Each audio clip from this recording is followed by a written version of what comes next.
நாம் நிர்மூலமாகாதிருக்கிறது கர்த்தருடைய கிருபை. ஒரு மனுஷன் நிர்மூலமாகாமல் வாழ்வது தேவனுடைய கிருபை மாத்திரம்தான். ஒரு மனிதனுடைய வாழ்க்கையில ஆயிரம் பிரச்சனைகள் வந்தாலும் அவன் நிர்மூலமாகாதிருக்கிறது கர்த்தருடைய கிருபை.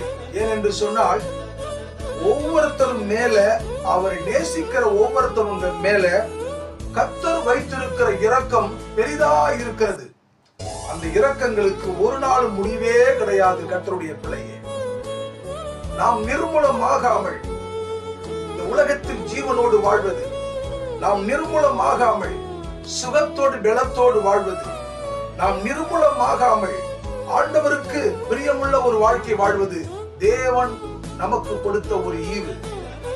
அவர் இரக்கம் செய்கிற ஆண்டவராய் இருக்கிறபடியினால் நீ நிர்மூலமாகவில்லை.